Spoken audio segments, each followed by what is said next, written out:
Hello and welcome to Lights Out, the Formula One podcast for fans by fans. I'm Will, and as I look across the digital garage, as always, I'm joined by my co-host or co-driver, Sam. Hi, Sam. How are you doing? Hi, Will. Hi, listeners. I'm very well, thanks. Buzzing for a podcast, although it feels a very, very long time since the last one, and indeed the next race as well, but very nice to be opposite you once again. How are you? Yeah, I'm very good, thank you. Good to be back in front of the microphone. It was 13 days we last recorded, so it's nice to dust off the microphone, look at the podcast plan, and yes, talk Formula One with you. Sadly, still been no race to discuss. We should have had the Chinese Grand Prix this weekend. But Sam, this week, I've got another question to put to you. So last week, I asked you to imagine if you were the head of Formula One and the changes that you'd make to Formula One. This week, my question puts us against one another, as I wanted to each put the case forward for the greatest Formula One rivalry. Now, Formula One has witnessed some of the most intense rivalries between drivers over the years, from fierce competition to personal animosity. I would say these rivalries have captivated fans and left a lasting impact on the sport. And I think in this episode, we'll explore two of the greatest rivalries in Formula One history and the factors that made them so great. How does that sound? That sounds great. I look forward to it. Great stuff. So this is Lights Out, and away we go with the episode. So Sam, what do you consider to be the greatest Formula One rivalry? Well, here we go. Subject of much debate. Drum roll, please. So I've gone for a rivalry that I don't think many fans would probably select as their kind of most important, let's say, but it's the most important to me personally, and that is the rivalry between one Mika Häkkinen and one Michael Schumacher. Oh, very good, very good. I like this. I like how you've gone for what's important to you. So why is this for you the greatest Formula One rivalry? So I consider it unique for a number of different factors. It was quite short-lived. I think we got 3 years where the rivalry was at its peak, so 1998, 1999 and 2000.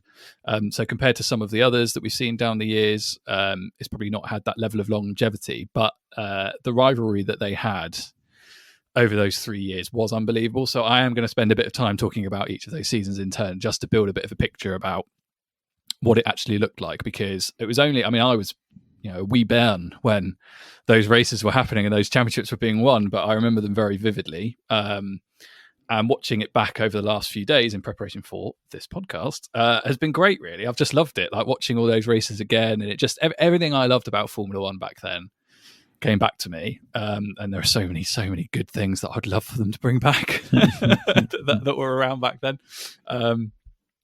But yeah, I do consider that the rivalry between those two drivers to be quite special.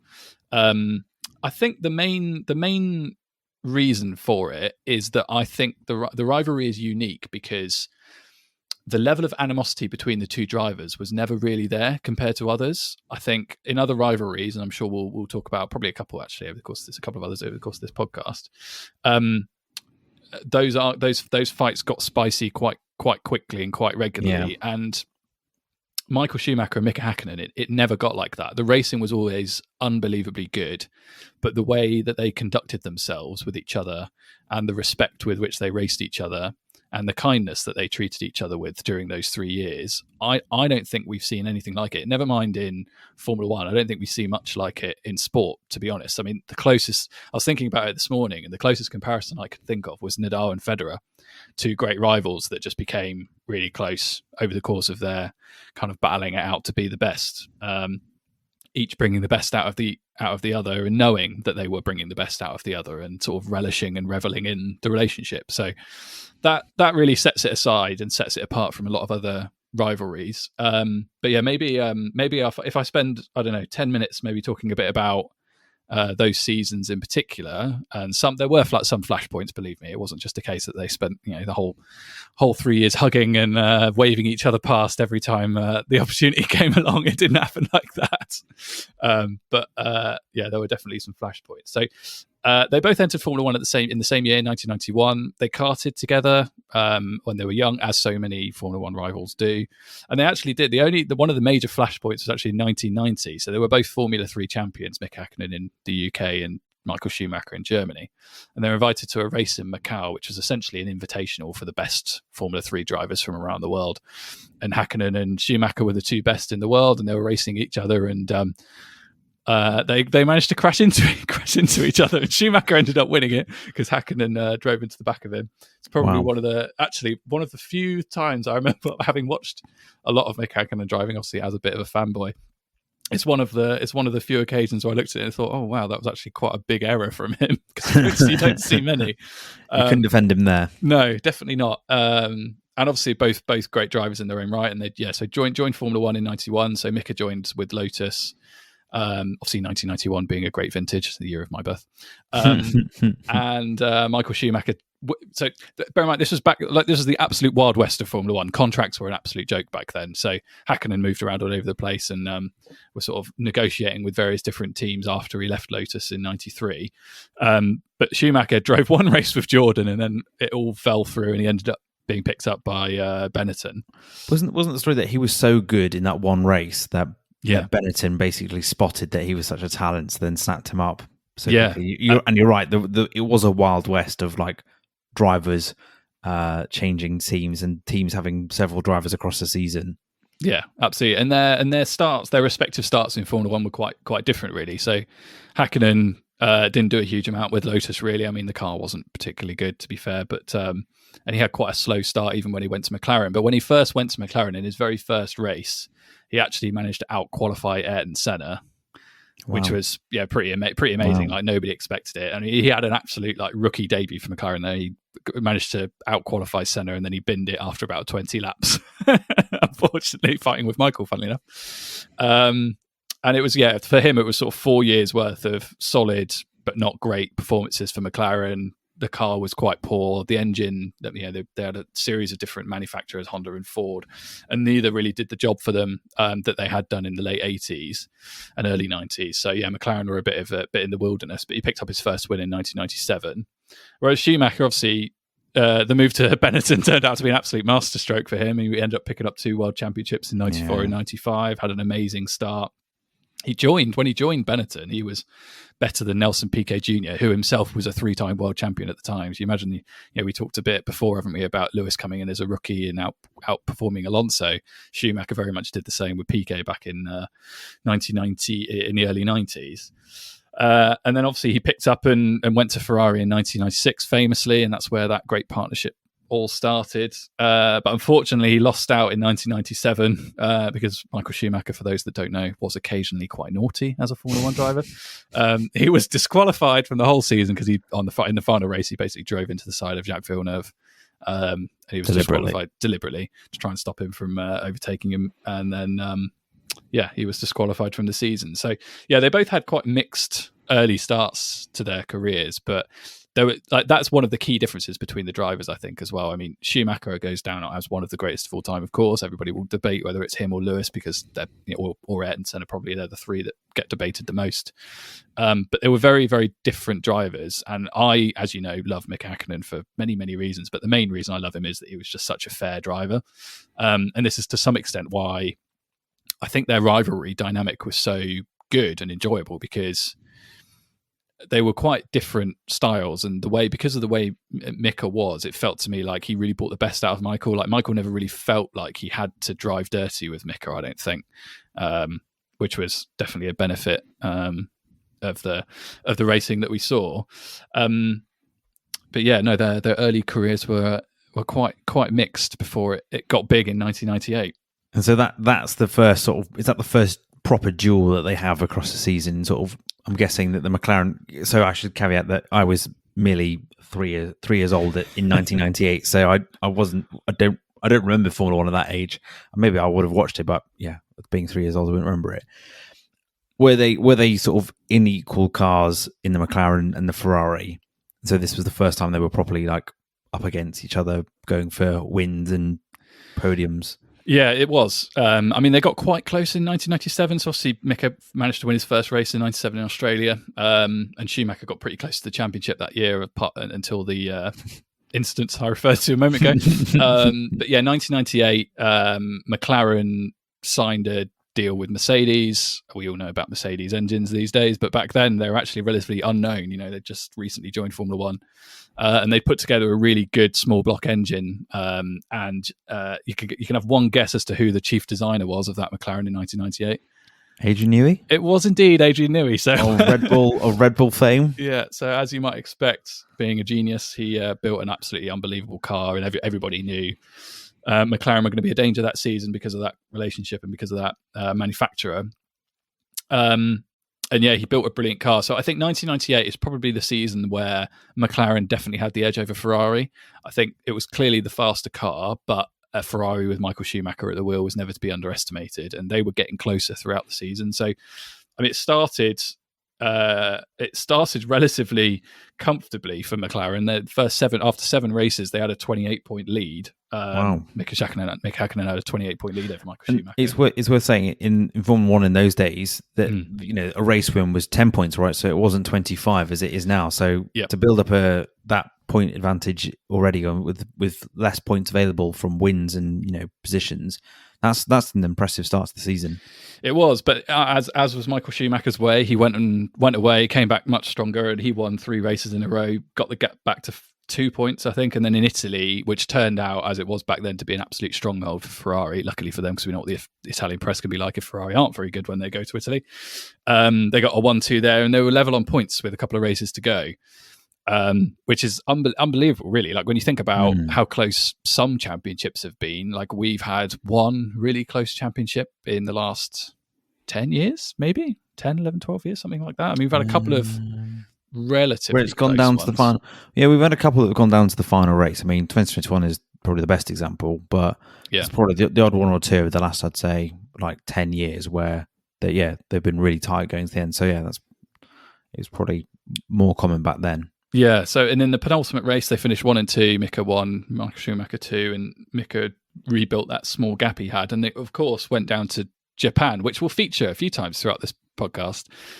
It's one of our favourite tracks anyway, so any opportunity to talk about it. But as it turns out, it seems to be the clutch Grand Prix for World Championships. And it went down to Japan. Michael Schumacher stuck it on pole in Japan and then stalled before the formation lap. And so had to start from the back of the grid. It was like I remember this happening, and it was just like absolute carnage, obviously. And even then he still managed to like drive the wheels off the car, pull it all the way up the grid, and then he had a tyre failure with like 10-15 laps to go and was out of the race, and that was it. So it was a bit of an anticlimax in the end, because everybody was expecting this great race, you know, between two great rivals and two very, very fast cars. But I think the main thing that set them apart that season, aside from, I think McLaren definitely had an advantage over Ferrari, was that Hakkinen was a bit more consistent. Like he picked up 8 wins. They each had 11 podiums, but Mika finished off the podium twice all season. Oh wow! So that tells you about the consistency of the guy. So yeah, he had an absolutely kind of remarkable season, and yeah, that final race and the kind of the madness that befell Michael Schumacher in Japan, which wasn't the first or the last time that was to happen to him, handed it to McLaren. But it was such a close battle all season. I remember watching it, as a kid every weekend, and it was great. Really, it was just really close. The cars were really evenly matched. The drivers were really evenly matched. And yeah, it was a special season for McLaren. And at that point, was Mickey your favourite, or were you just sort of following Formula One? It was over time he became your favourite. Yeah, I didn't have a favourite then. I was still young. I mean, you might have been 3. I was only 7, so I wasn't super invested. I mean, I remember liking Michael Schumacher just because I quite liked the red car, and it was those Ferraris were very, very nice. Yeah, but I had no issue with McLaren winning it, and. Yeah, no, that was some of my earliest Formula One memories. Really watching it, as some of my earliest sporting memories. Quite a lot happened that year as well. Like we had the France World Cup's the first World Cup that I remember. Arsenal won the double. It was a good year, good vintage. So then we go into 1999, and again, McLaren have got an absolute rocket ship built by Adrian Newey yet again, but Ferrari managed to close the gap. And Mika was behind after 8 rounds. He was 12 points behind. Schumacher had a really consistent start. Won a load of races, and Mika was beset, unfortunately, by a lot of retirements. So it was looking like Ferrari were going to scamper off with it. And then Mika, as happened between the two of them quite regularly across all three of these years, every time you thought, oh, someone's got the advantage, all of a sudden the other guy would find a way to win some races, and Mika won 2 and picked up a second in the next 3. And then we were sort of robbed of a really close battle because Schumacher had quite a bad accident that season, so he had a really bad crash at Silverstone. Was that the one he then had to sit several races out for to recover from? That's right, yeah. So he broke his leg and he was out for... I remember, I've read about that, yeah. Yeah, so he was out for a little while. And there's generally a bit of a discourse that Michael Schumacher would have won that championship if he hadn't broke his leg. I'm not really convinced of that because Eddie Irvine drove great after Michael Schumacher had to go to hospital and all the rest of it. And I think Eddie Irvine won 3 out of the next 6 races after Silverstone that year. So it wasn't like, Mika went on and just totally dominated and nobody else got close. Like Irvine did a really good job. And in fact, after the Malaysian Grand Prix, Irvine was 4 points ahead of Mika Hakkinen. Oh, wow. Yeah, which was that was a really controversial race as well. If people want to go back and have a look at the Malaysian Grand Prix in 1999. As seemingly always seems to happen in Formula One, there was a bit of an argument about something on the Ferrari car. So the barge boards, they were questioned. They were stripped of all of their points and their wins and stuff from that race. And then they appealed it, won the appeal, and then there was appeal of the appeal, and it got extremely messy very quickly, as all these things tend to do when teams start arguing about the designs of their cars.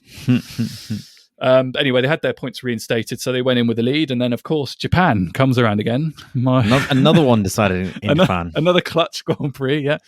Michael Schumacher was on pole, and I think Japan was probably Mika Häkkinen's greatest ever win. Actually, that race, I think he overtook Schumacher, totally drove the wheels off the McLaren. Schumacher had to finish above Häkkinen to help Irvine win the title, and David Coulthard did a really good job of holding up Eddie Irvine, which, by the way, David Coulthard owed Mika Häkkinen because also during the 99 season, David Coulthard drove into the side of Häkkinen, taking him from pole to last place in the middle of a race. They were teammates, weren't they, at McLaren that year? Yeah, they were. So David definitely owed Mika that one and held Irvine up. That was Mika Häkkinen's second and final world championship. But wow. Ferrari won the constructors by 4 points that year. Like, they put together a really good car, and it was really close. 99 was probably the closest it was between those two teams. So that's quite rare. We've not had many years where the constructor is not the world champion. Yeah, the drivers' world champion. So it shows you how good Mika must have been to beat David Coulthard and to win the world championship.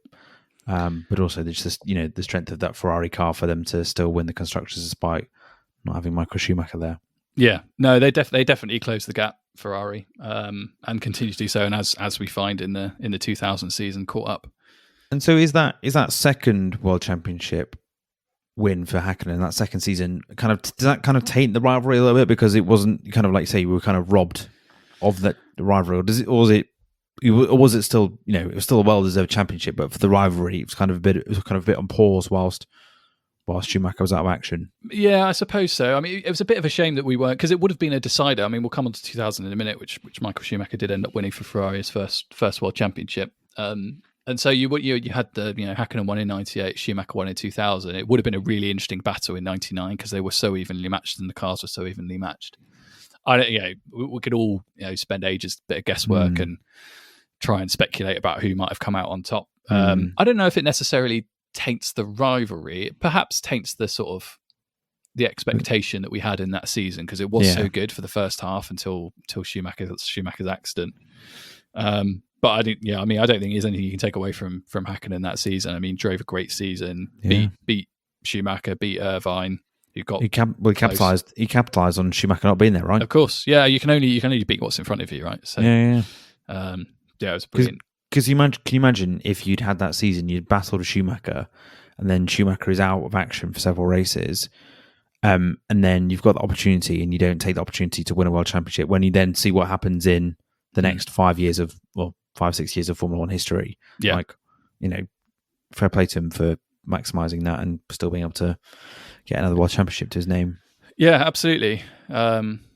And then so 2000 was a really interesting year actually, because I remember being 9 years old and thinking Schumacher seemed a bit different.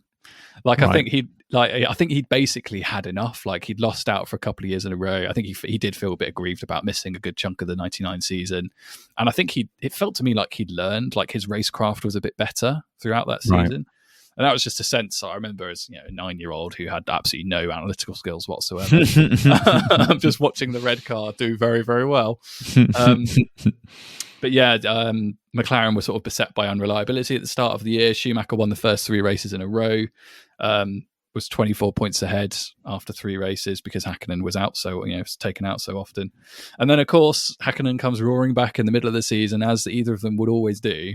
And he ended up taking 42 from 50 available points over the next 5 races. Wow! And can I ask, as you said you were 9 years old at this point. Were you a Hakkinen fan yet, or were you still like, I just love Formula One, love both these two? Or no, I think at this point you still sort of being in the neutral. So there was one moment I think in 2000 that. So there were 2 moments in 2000 that probably really cemented Hakkinen as my favourite then, and I'll talk about both. So okay. So in the middle of the season, Mika Hakkinen comes back, has a great period. Schumacher has a few issues, has 3 retirements during that time. Hakkinen starts to catch up, and then Spa comes along, the Belgian Grand Prix, one of everyone's favourite races. Epic circuit. Yeah, it is 2 minutes a lap. Yeah, and obviously back then as well. I mean, it wasn't like it was now. Like, it was still extremely high speed at the top of Eau Rouge, quite dangerous. That was still one of the most dangerous corners in Formula One, particularly in wet conditions, and it's still pretty tricky now. But back then it was, spine-tinglingly fast.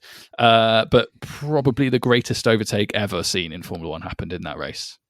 Ooh, I don't know if you remember it. I don't remember it, and I don't think I know it, so I might have to go and find this. Okay, it's so worth a Google. It's unbelievable. So Hakkinen gets ahead, builds a pretty big gap, spins the car. Schumacher overtakes him, and then Hakkinen claws him back slowly. Bear in mind, there's absolutely no DRS. There's none of that. Get within 1 second and you breeze past your opponent. This is any and every overtake that happened throughout those 3 years was really hard earned. So Hakkinen closes up, and Schumacher, as was his want, was a bit naughty under braking, and on the straight. So when you come up Eau Rouge, it brings you onto the Camel Straight, and that's basically the best place in Spa to overtake.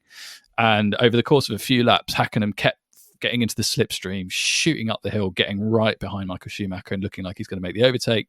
And Schumacher would weave right across him, cut him off, and sort of pushed him onto the grass a couple of times. And you could tell Hakkinen was getting a bit hacked off about this. So anyway, the third time it happens, they come flying up Eau Rouge again, and they come across a back marker called Zonta. He's driving quite slowly. Obviously, he's a back marker. Bear in mind, back then, listeners, back markers were actual back markers. They were often lapped like 2 or 3 times during a race. It's not like it is now, like you get lapped once and it's deeply embarrassing. Back then, it was usually Nicholas Latifi. Yes, not back then. Cars were much, the slow cars were really slow, so you get lapped a lot.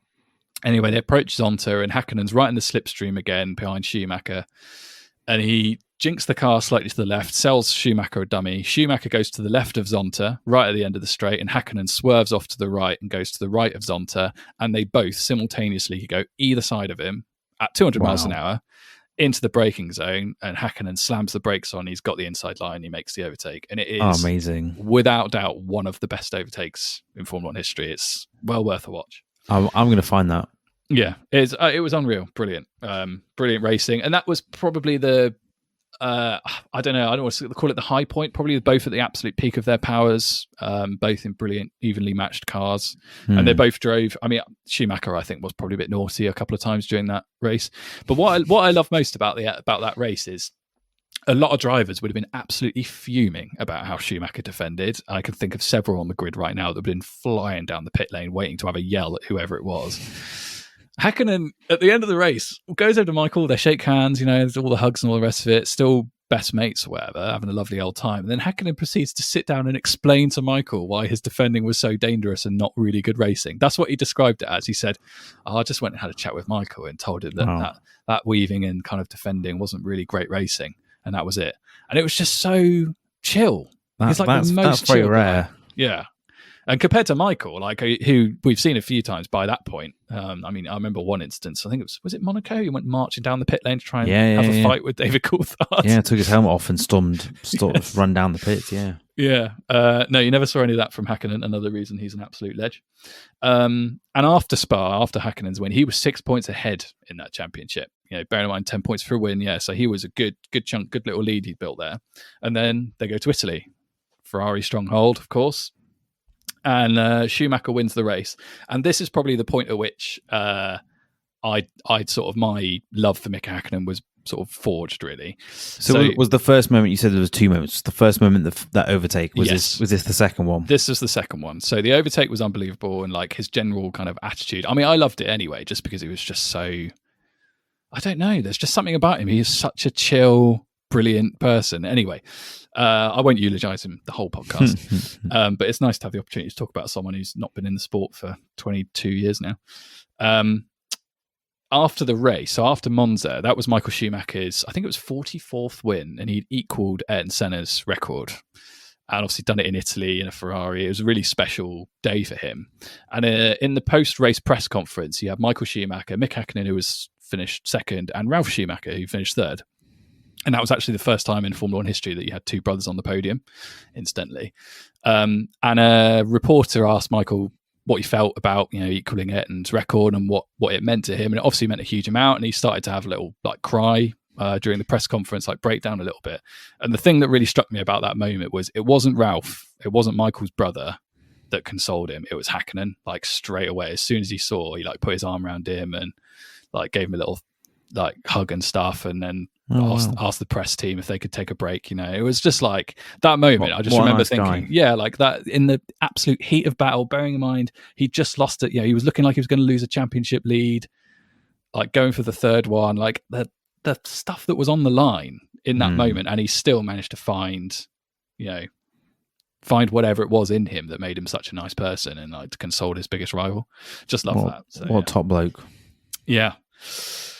So they're 2 points. They're separated by 2 points with 3 races to go.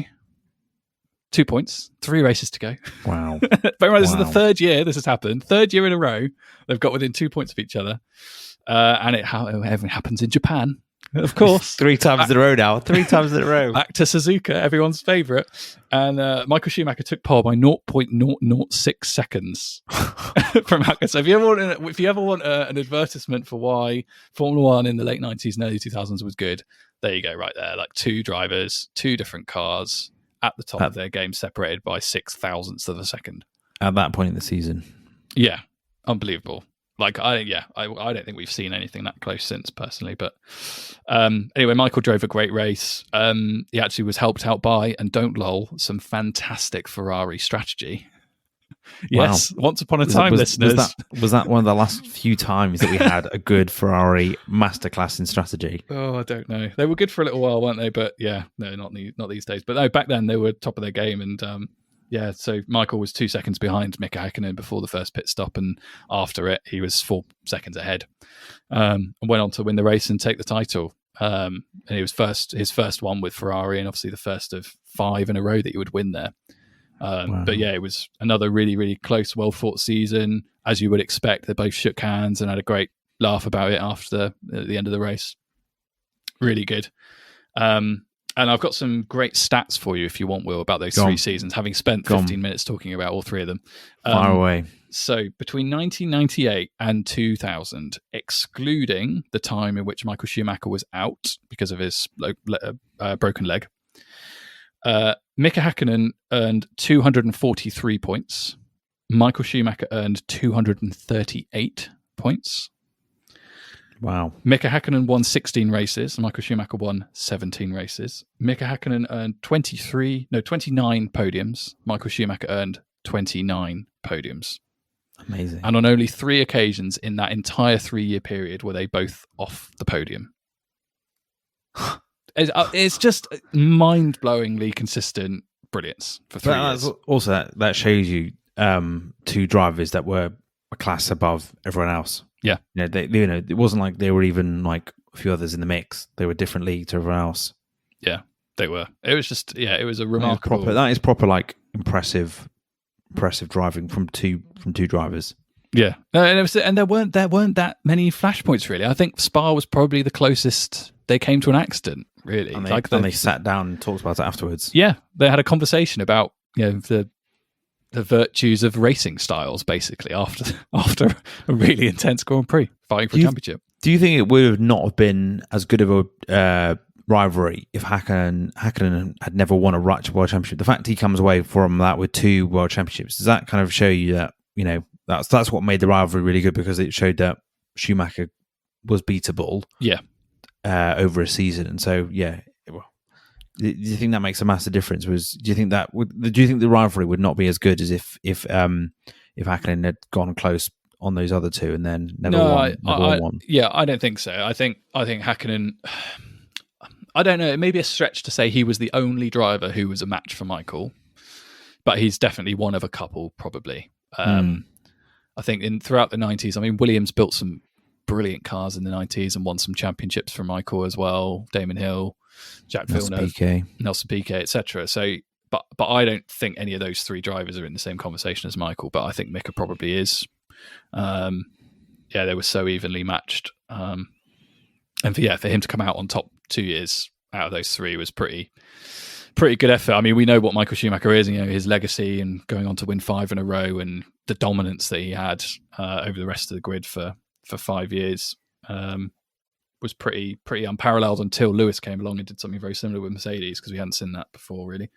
Well, I suppose Vettel won 4, didn't he? But yeah, it doesn't happen too often. But yeah, I agree. I think if Mika hadn't won those 2 championships, then it wouldn't have been the rivalry, because he'd have just been another guy that Michael had beaten recently. He'd have been another Pablo Montoya or whoever, another great driver, another seemingly quite quick driver that just couldn't get the business done. Yeah. Now, I don't know how the Mika Hakkinen story ends. I obviously know where Schumacher's Formula 1 story goes. What then happens to Hakkinen in the rest of his Formula 1 career? Does he still get the odd chance in 2020? Not 2021. Does he still get the odd chance in 2001 to sort of battle Michael for the odd podium and win, or is he? What happens? Not really. It was a bit of a disaster for McLaren. He had, really? I can't remember how many retirements it was, but I think it was 5 or 6 out of the first 10 races or something. He was nowhere near it. And he had all of them. Yeah, I think so. He was. I think he was beaten by his teammate that year, and I think he took a sabbatical. I think he took a sabbatical about 2/3 of the way through the season after it became mathematically impossible. And so Hakkinen always lists there were basically 2 factors behind him deciding to retire. So he retired formally in 2002, took a sabbatical before that, and Kimi Räikkönen came in to replace him. So what? So at the end of 2001, he doesn't come back? That's right, yeah. So wow. I think, is that right? That's pretty incredible. 2002. I think he may have taken a sabbatical in 2002, actually. So he did drive through the 2001 season. But yeah, I think he lost his, 2 things. He lost his kind of drive to keep winning. And I think as well, because he'd had a family, and that was the reason he took a sabbatical, to spend more time with his family, I think. And it does happen with some drivers. There have been others since then that have had a similar outlook. When you have kids, it does change you a bit. And I think when you're driving a Formula 1 car at 200 miles an hour, you probably do think about things a little bit differently. And Hakkinen himself had a really bad accident in 95 as well. So he had a really big accident in Australia at Adelaide. He was unresponsive. He went into the wall at 120 miles an hour, unresponsive. They had to do an emergency tracheotomy. He was in a coma for 2 days. He had a really serious, it cracked his skull as well. So he had a really serious accident. I don't know if that stayed with him. Obviously, he drove the wheels off cars for the next sort of 6-7 years after that. But he definitely listed the kind of risk he was putting himself at as one of the reasons he decided to retire relatively early for a Formula 1 driver. And spend more time with his family. So yeah, it was a bit, I don't know if it petered out necessarily. I think he kind of retired at the right time, really. He did what he wanted to do in the sport, decided he had other priorities, and moved on basically, and went to do other things, which was a bit of a shame. I was obviously gutted about it because I was 10, 11 at the time, still really enjoying him being on track and hopeful that we're going to get that battle back again. You always want it again, when you have it for a few years. You just dyed your hair blonde to look just like Mika Hakkinen. Yeah, could you imagine? Wow, I'm not sure I could pull off that hairstyle. One day, I reckon. Yeah, I think it'd suit you if I keep it. Yeah, if I can keep my hair, maybe I'll give it a go. So yeah, it was a bit of a petering out of one of the greatest drivers and greatest rivalries in history, but yeah, absolutely brilliant between the two. And yeah, so the main reasons it's my favourite obviously the 3 years are really, really close. Two big rival teams, two rival drivers. But I think that the sort of discerning factor for me and why I love the rivalry so much was the respect and cleanliness with which they raced each other. Because as we've seen in other rivalries, which we may talk about actually in this podcast, I'm not sure which one you've picked, but there are a few to pick from, and they all soon to be revealed. They all get spicy. I remember lots of flashpoints and things, which we never really had. The kind of kindness between the two drivers. I mean, even after Mika retired, Schumacher said the one driver that he took satisfaction from racing against was Mika, which is kind of high praise from, at the time, the greatest driver ever. Yeah. And he'd race with Senna as well. Yeah, big time. Yeah, so Senna and Hakkinen were basically the two drivers that Schumacher respected most, I think. During Fernando Alonso? No, not his brother. Not his brother. No, I don't think so either. But yeah, no, brilliant rivalry, and that's it's unique, and obviously it's personal to me. Like that was the first sort of big rivalry that I remember in Formula One, and that's probably one of the reasons it's my favourites. But yeah, it's that real like respect between the two of them. I think was the factor that made me think, oh yeah, that's got to be my pick. And I reckon some of our listeners would have thought, oh, they're just going to hear stories of punch-ups and animosity and crashing into each other all the time. But it's actually, that's nice to hear a rivalry that is so intense, but also, like you say, they are the two best of that era and that period. Really battle it out, and then you say be on such respect between them as well. And I think as well, like you probably, if you listen to our episode on Lewis Hamilton a couple of weeks ago, like Formula One, when you support and you follow a driver and they are amazing, they're going through like a purple patch, or you witness their sort of their greatness and their achievements, it's such special memories. And so and probably, like you say, that was your introduction to the sport. You could have been a fan 10 years later, and you could have gone through a really boring Sebastian Vettel walking every season, whereas you followed the sport and got into the sport at a time when there was two great champions sort of battling it out over several seasons. Yeah, and do you know what else? There was refueling and no DRS well. Even better. And the FIA weren't corrupt. Yes. And Christian Horner wasn't a team principal. No, not quite. Although he was just that. He joined the sport pretty quickly after that, and then Jos Verstappen, was he racing at that point? He was. Yeah, he was. Max's dad. Yeah. Well, that was really good. I found that really insightful, really interesting. I learned a lot there. So thank you very much for that, Sam. I feel like I know a lot more about Mika Hakkinen now, and also it's nice to hear it from that side, because I've read, there's a brilliant book on Michael Schumacher. I think it's called The Edge of Greatness, and it's all about sort of how Schumacher basically pushed it to the edge of greatness, and sometimes he was great and sometimes he pushed it too far. It's a brilliant book, and so if you want to read a good book on Michael Schumacher, I would recommend. And there's obviously that really brilliant and fascinating documentary on Netflix of Schumacher as well. But I obviously wasn't paying much attention to Hakkinen, so maybe I should go and reread that book and rewatch it just to see the bits of Hakkinen. Because I do remember the clip you said about him comforting him after Senna, but I obviously didn't spot it was Hakkinen. That was I greatly enjoyed that. Good. And so after the break, I'll be revealing what I think is the greatest Formula One rivalry.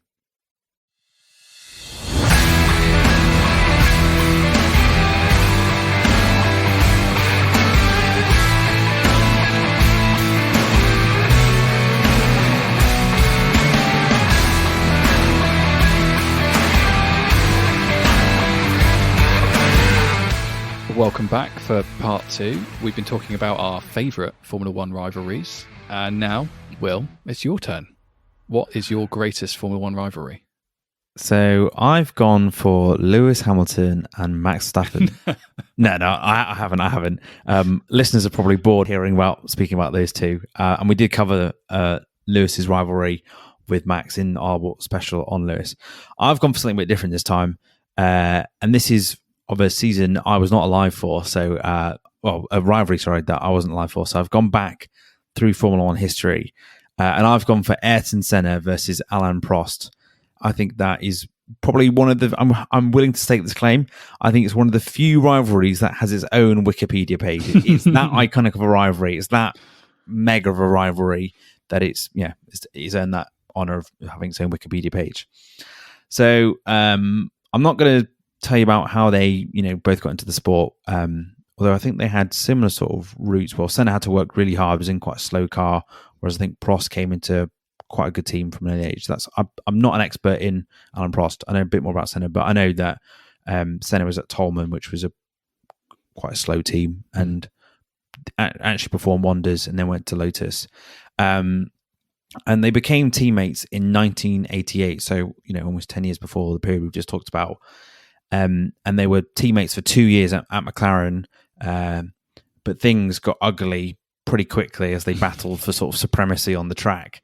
And the thing, so I'll come to this throughout my pitch of why I think that it was the best rivalry and the greatest rivalries. I think they were both incredibly talented drivers. They both won, between them, they won 7 world championships. But I think that what makes the rivalry so good was that they were so different. They had such different styles to driving, to their approach to races, and their personalities. Senna was that sort of raw speed, willing to take risks, while Prost was the more strategic and calculated sort of driver. And I think, Senna was like that wild animal, whilst Prost was known as the professor. And there's, I think, one of the stats you'll come to later, but you can see the difference in their styles and how it impacted the number of races they won. So you had these different styles, you had them confronting each other, but you had them battling, similar to Häkkinen and Schumacher, over several seasons. And so I really enjoyed sort of going back and sort of rereading the history of what happened between the two of them, but also just watching some of the clips as well. And one thing I was struck was those cars.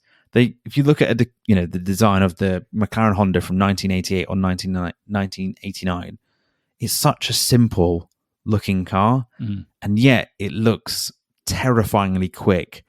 And it just I think the sport really hit on to what it should be about. Fast cars flying through the street circuits of Monaco and around the world of these great circuits, and they just look awesome. They just look rapid, and I think someone at Formula One, I won't talk about too much of the current Formula season, but someone in Formula One should go and just go and sit in the archives and just think, what do we need to get from Formula One history to bring it back into the sport? Because if you've never seen a clip of one of those McLaren Hondas, and you might have recognised them, they're the brilliant red and white Marlboro McLaren Hondas. I watched a clip of them both going around Monaco, and it was just gave me chills. The onboards. Yeah, the onboards, but also just the footage of the way they sort of like fly through the corners. And I think because they're so light and they're much shorter than this year's car, they just you can't beat them. I'd probably put it out there that red and white livery is probably my favorite Formula One livery, probably after the W11, the Mercedes W11. It is iconic, and it was an absolute monster that car for a couple of years. I mean, what was the stat they won? There was one year they won all bar one race or something, wasn't it? Yeah, I've definitely got a good stat. Was it 9? Was it? I'll come on to it. I've got a good stat about race wins. Okay, nice. That's a nice little teaser there. Yeah. But also just on that red and white car, what I've seen is that so McLaren I think they still have both or quite a few of those cars from that year in their sort of collection, and they let current drivers, so I think Daniel Ricciardo, Lando Norris, Lewis Hamilton, Jensen, and some of the other McLaren drivers whose names escape me, they've all had the opportunity to drive and take, go in one of those cars like Goodwood Festival Speed. And I've seen them at Goodwood Festival Speed in the flesh, and you can just see that they're sort of sitting. They can tell they're sitting in Formula One history, and they're so overawed they get to sit in the same seat in the same car that these two legends sat in as well. And got to drive these amazing machines. It shows you that they're probably one of the few cars in Formula One history that's so sort of historic. So, like I said, they were racing against each other for about 10 years. And, they were both very active. Senna won 3 world championships, whilst Prost won 4 during that same period. And that was even him taking a sabbatical during, Prost taking one sabbatical during 1992. And I think they were, similar to Häkkinen and Schumacher, I think they were the best 2 drivers of that era. I saw that they were ranked the top 2 drivers of the 1980s, and they were both in the top 3 for the 1990s. Now, Sam, can you guess who the third driver was? Oh, For the 90s? For the 90s. Oh, it's got to be Schumacher, isn't it? Yeah. Okay. I wonder if Häkkinen's fourth. Probably. In comparison to Schumacher, who obviously won a couple in the middle of the 90s and then was consistently near the top basically for the rest of the decade and only lost out on a couple of occasions to Häkkinen on very narrow margins. I think Schumacher's probably got to be in the top three, isn't he? Really. And so when Prost and Senna were teammates at McLaren Honda for those 2 seasons, this is a crazy stat. They won a combined 25 or 26, controversially, which is actually 25, but it should have been 26. But I'll come on to that shortly. Out of the 32 races when they were teammates, Yikes. 25 out of 32 in 2 seasons. Unbelievable. Which shows you great car, but also great drivers. And I found out actually when I was researching this that Prost in 1987, 88, going to that season, he was the one that pushed. He was already at McLaren, having just won 2 world championships with McLaren. He was the one that wanted them to sign Senna from Lotus in 1998, and I think Senna done very well at Lotus. Wasn't winning championships, but was doing an impressive thing. And also that Senna, that's another. As we talk of the good-looking cars, that black and gold Team Lotus car. Yeah. Oh, that is a beauty. That is a beauty. Yeah, that was a classic livery. That says a lot about Prost, doesn't it, really? That he sees a guy, he's absolutely smashing it at another team. And he wants him to be his teammate. He wants to prove he's better than him. Yeah, and this is when their season, this is when their rivalry first starts. So 1988, it's the first season they are teammates. They dominated, similar to Red Bull, as Red Bull are currently at the moment, between them winning 15 out of 16 races that season. So that probably points to the fact you're trying to think of earlier. Senna won 8 with 13 poles, to Prost winning 7 with 2 pole positions. So I think that's a really interesting stat because it shows you Senna's 1 lap dominance, just to put it on pole position. But then it also shows you the genius of Prost, sort of his race sort of strategy to come back and win races he wasn't on pole for. I just think I think that's probably one of my favorite stats about the two of them is that, and their rivalries, that that alone showcases the brilliance of both of them and just the speed of them as well. So Senna is coming from behind. He's trailing in the championship, I think, as we go to the last race of the season, which I think I'm pretty sure is at Suzuka. So another one that's at, this is the 4th race this is the 4th World Championship that's been decided at Suzuka. But so Senna qualifies on pole. He stalls, I think ends up in about 13th. And then he comes from 13th to 2nd, right behind Prost. And then he overtakes Prost to win his first World Championship. So I think that's an amazing first season to come into a team where the driver, who's your teammate, has won 2 World Championships the previous 2 years with that team, and then come in that first season and be like, nope, I'm going to show you who the boss is, and beats him, dominates him. So, well, not dominates him, but beats him and gets the World Championship. So I think that's in sort of their terms. I think that was probably the calmest sort of on track battling between the two of them.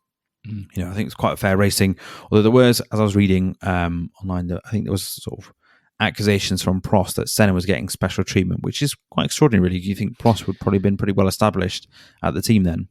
Yeah, well, so there was a rumour, wasn't there? And I think it was confirmed actually at some point later that Honda had developed the engine to favour Senna's driving style a bit more than Prost. Yeah, which is it is kind of bizarre, isn't it? When you think, because I don't feel like that would ever happen now. If you're a driver who's not won a championship, moving to a team that's just won 2, or with a driver that's just won a couple, and then the car is being designed primarily for your benefit over your rival. That's quite unusual. Yeah, it'd be like if Lando Norris signed for Mercedes tomorrow to partner Hamilton. And they said, right, we're no longer going to do what you want, Lewis. We're going to just do what Lando wants, and then Lando wins the World Championship. So it would be quite extraordinary for that to happen. Yeah. But I think that's where the relationship starts to sour. Sorry, you were going to say. No, I was just saying, if viewers take nothing else, or listeners take nothing else from this podcast, it's that if you're going to buy tickets to a Formula 1 race, make sure it's for Suzuka and travel to Japan. It's worth it. Well, actually, because that's when Suzuka was either the final race of the season or the penultimate one. Yeah. Whereas now it's about 3, 4, 5 to go from the final race. Probably Brazil now, isn't it? I suspect that's like. No, do you know what this? Do you know what this season is? Guess what the penultimate race this season is? Oh, So we finished Vegas. It is Vegas. Oh, hey. Oh god. Oh, hey. Anyway, back to the 1980s. Less of modern day Formula One and the troubles and tribulations of that. Anyway, so 1989, their second season and final season as teammates. This is another very competitive season between the two, sort of trading race wins as well. But I'm going to take you straight to the penultimate race of the season. And can you guess where this penultimate race of the season is? Is it Japan? It is. Prost has a 16-point lead in the Drivers' Championship. So, like we said, a decent advantage. So Senna needs to win and start, and he needs to win this race and the final race of the season, which is at Australia. And so he qualifies and puts the car on pole, but he has a slow start, and I think it's around like 6th or something after a slow start. I think it's just a nightmare. So Prost is cruising around on course to win the World Championship because Senna needs the win to be able to maintain the championship fight. And then so Senna spends the race catching up to Prost, which I think is quite incredible because he's in basically the same car, or maybe a slightly better car, but it's not like they're different teammates. It's not like they're in different teams fighting off each other. They've got equal machinery in theory. So he catches up to Senna on lap. I think it's about. Senna catches up to Prost on lap 42 out of 56, and for the next 5 or 6 laps, there's about a second. They sort of maintain about a second's gap between them, and I think keeps trying to get closer and closer to Prost to try and overtake him for the lead. And then on lap 47, I think it's the penultimate corner, or maybe the last corner, penultimate corner, the one before that. Senna basically uses the slipstream. He comes out the previous corner really well, uses the slipstream, and then he manages to get on the inside and gets, brakes later than Prost. And so he's got the advantage going and got the racing line going to the corner. But Prost sort of refuses to sort of let Senna pass. So he blocks Senna and they sort of collide. And there's not massive damage, but they come together and they both stop and both their cars stall. Because the car stalls and Prost looks around and goes, well, we've both stalled. I don't need to carry on driving because, Senna needs to win. I'm going to park up and I'm going to get out my car and that's it. Whereas Senna knows that he needs to fight and he needs to win to carry on his championship battle. So he manages to get the marshals to give his car a push down the escape road. That manages to restart his engine because I think these cars must have been really they didn't have anti-stall software that these current cars do. So managed to get his cars restarts, comes into the pits, gets a new front nose, comes out in second place, then managed to overtake the chap that's in first, whose name escapes me, and then goes on to win the race. Immediately after winning the race, gets disqualified for winning the race and disqualified from the race. And he gets disqualified because he missed the chicane. So because he took the escape road to sort of restart his engine, and to, that's where he was on the track. It wasn't like he deliberately chose there. He was disqualified. So he immediately appeals and he blames the FIA president, who at the time was a fellow Frenchman to Prost, and he accuses him of sort of wanting his countryman, thank you, to win the World Championship. But the FIA don't overturn it. So then they take it to the Court of Appeal in Paris, and the Court of Appeal comes up with an even harsher sentence. And I think they issued like a crazy, like 60,000 fine, I think, on McLaren at the time, which people said, but they basically made it even harsher, despite McLaren saying that Senna got no advantage by missing that chicane. So it ends in real bad blood, with Prost winning the World Championship because Senna's been stripped. So I think that if another clip you should go and watch online is just watch that crash and the aftermath, because it was very political and it was sort of two teammates clashing at probably one of the most key moments of the season. Yeah, that really soured the relationship, I think, as well. Well, because Prost decides to leave McLaren after that point because he doesn't want to be teammates with Senna anymore. Yeah. It's a shame, really. I mean, well, it isn't because of what happens afterwards, but like in the context of kind of McLaren and having two teammates fight out in the same machinery, it was a bit of a shame. But an absolutely iconic period of Formula One, and that Japan race car. I remember the one the year before. Well, not remember as a child, but I've watched the one year before as well, and always seemingly delivered. But yeah, in the Senna documentary, which is well worth a watch, that kind of decision and like the effect it has on Senna in particular was like really interesting psychologically to hear what he had to say about it and how he dealt with it. Like you'll never hear a more driven person. It was just like he basically felt like he'd been robbed, and he takes it very personally. And there's his most iconic quote, I think, in Formula One. So I think in one of the interviews after the race, Prost says, well, there wasn't a gap there. And then so someone sort of challenges Senna on this, saying, well, there was no gap there. And Senna sort of says, if you see a gap as a racing driver and you don't go for that gap, you can no longer be considered a racing driver, which I just think is a brilliant sort of racing driver quote. And yeah, you're right, that bit in the way it shows it in the Senna documentary, which is, I'd highly recommend it. It was on Netflix. I don't think it's on it anymore, but you should definitely scout it out if you've not seen it, because it's done by the guy that did the Amy Winehouse documentary. So it's it's not a sport documentary. It's very much a look at the personnel. But anyway, back to the two of them. So it's 1990.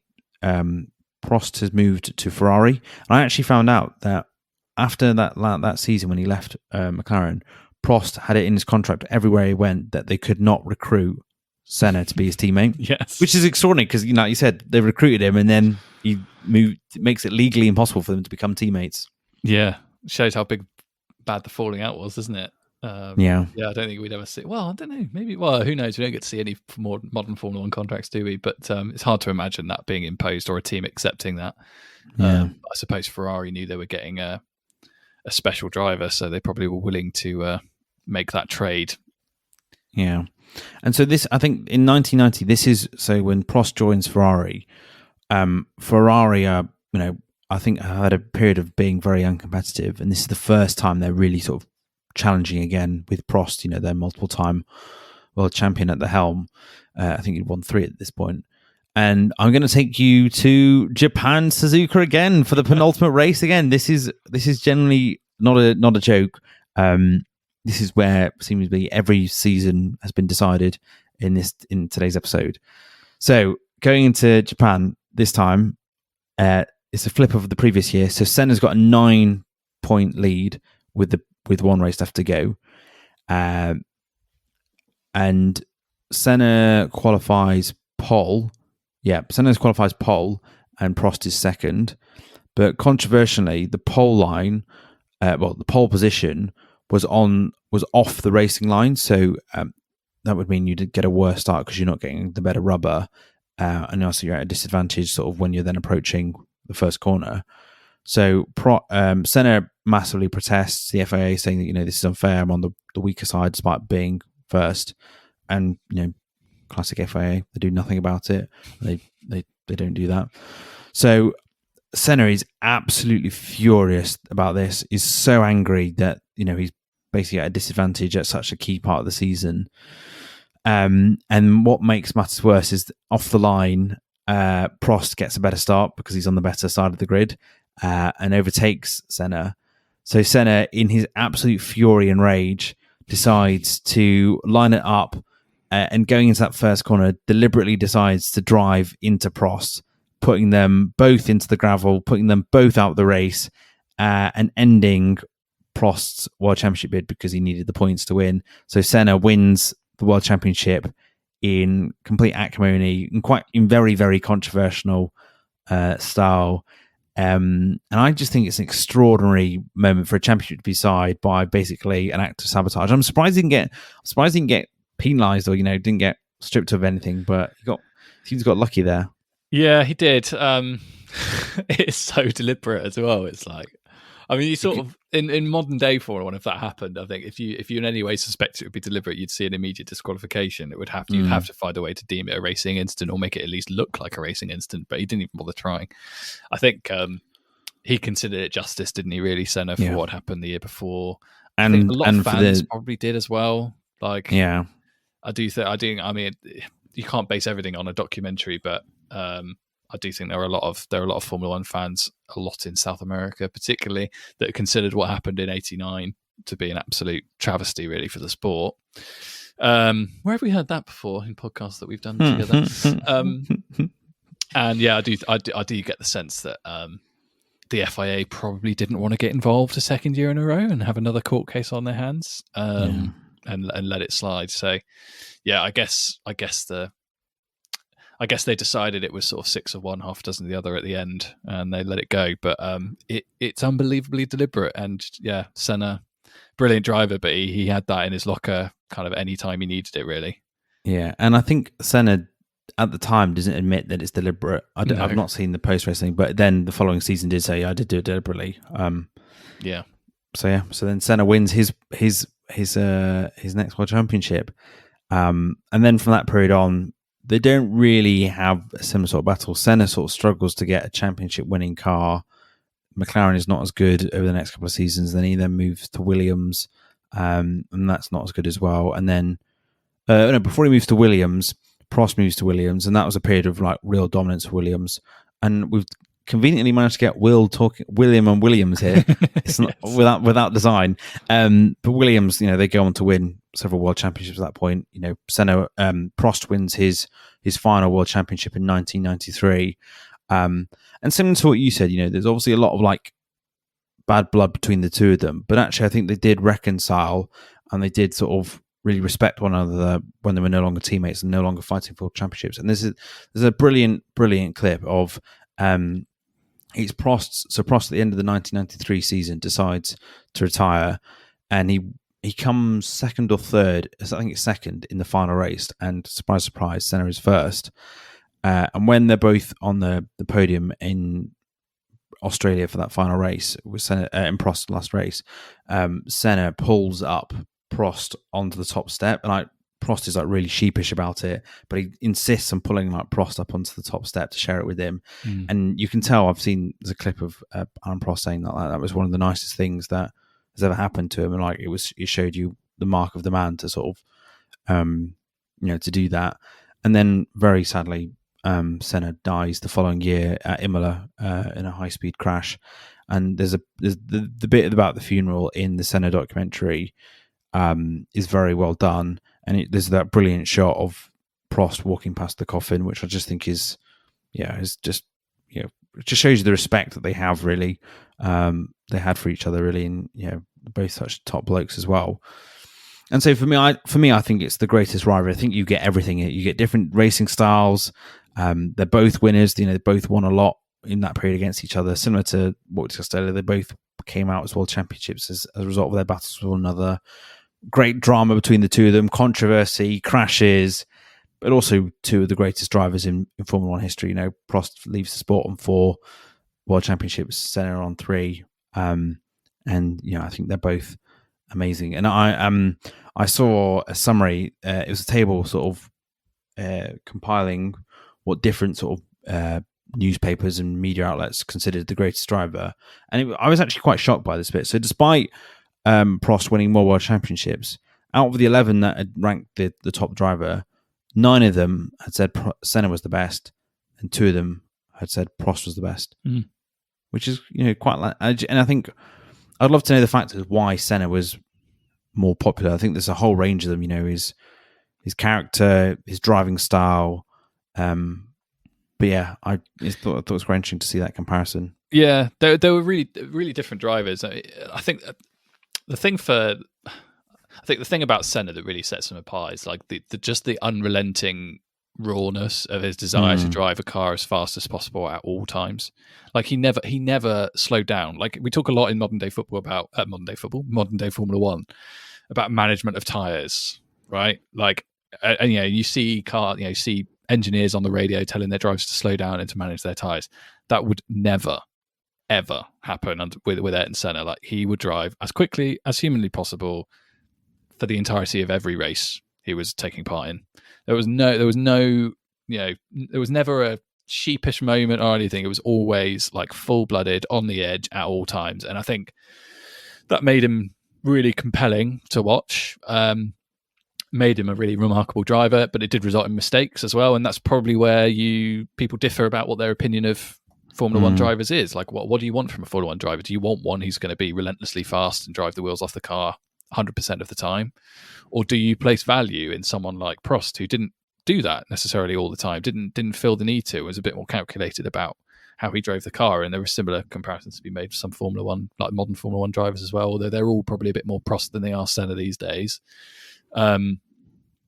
It's a really interesting debate, but I can see why a lot of people do pick Senna, because what he could do with the car on his day was special. Like, the true pace of a driver is qualifying. I totally understand that, like, winning races is the marker of a great driver and a great champion, but in terms of raw pace and speed, qualifying is the marker by which you measure how quickly a person can drive a car in prime condition, right? Low fuel, best tire conditions, same conditions for everybody, etc. Like, and Ayrton was an absolute specialist in qualifying, and that sometimes did mean, yes, in the race he pushed too hard and made mistakes and cost himself wins and probably cost himself championships down the road. But there is something quite pure, I think, about a driver who's just willing to drive on the limit for the whole time and can never be told to do anything otherwise. No arguing with him. That was very, very well put. Very well put. And I think if you watch any clips of Senna driving, and especially if you watch that documentary, you do come away with it with a real. It's on the eye. If you just look on the eye, looking at them both. You just such an. It's if you say should a Formula One driver race like? What does it? What is Formula One driving? That's the definition. That's why so many people aspire and buy Senna. Lewis is a massive person that massively sort of was inspired by Senna. Had the same helmet colours as Senna because he was such an impactful sort of driver on his career as well, and had such a lasting legacy in the sport as well. And when I was researching, I saw that Netflix is actually producing a 6-part mini drama about Senna's life. So fingers crossed they do that well, because if you've seen the film Rush about the Niki Lauda and James Hunt rivalry, if they capture the sort of the racing and the speed of Senna and Prost and the battles they had across 6 episodes, I think that could be amazing piece of television. But we'll have to wait to see about that. And so there concludes my take on what I think is the greatest rivalry. Keen to know. A great selection, Will. Yeah, I feel like we covered some really interesting characters there. If you've never heard of Mick Hakkinen or Alan Prost, you've learned about 2 new drivers, and if you knew a bit about all 4 drivers, hopefully you come away and you know a bit more about them today. So that concludes our rivalry episode. Thanks, Will, and thanks for joining us, everybody. Remember to subscribe and leave a review on your podcast platform of choice. If you did enjoy it, why don't you share it with a friend? Hopefully they enjoy the pod more than Ricardo Zonta enjoyed having a Ferrari and McLaren fly past him simultaneously at 200 miles an hour in Belgium. Because if you watch his onboard, it's probably the most terrifying video you can imagine. I'm going to find that. It's worth a look. It is, it's scary driving. If you want to follow us on Twitter, please do. We're at Lights Out Lads, and on Instagram we are at The Lights Out Pod. Will, what do we have in store for next week? So, Sam, another week and no race this weekend. This is quite the unplanned spring break, I think, for Formula One with the cancellation of China. So I thought, having discussed a bit of Formula One history this week, I thought we could return to the current season to discuss the 5 things we've learned from this season so far before we kick off in Baku the following week. And I'll give you a little teaser, which won't appear in next week's episode, but a little teaser. One thing I've learned that I'll quickly like to cover now is that it's great fun discussing Formula One with you, Sam, every week. Lovely. Thanks, Will. Likewise. You're welcome. And so soon we'll have 10 races in 14 weeks. So you can get used to us talking about another Red Bull win every week for a good few weeks. Join us for a jolly old time. Indeed. And that's all from us. All the best, and goodbye. Bye-bye.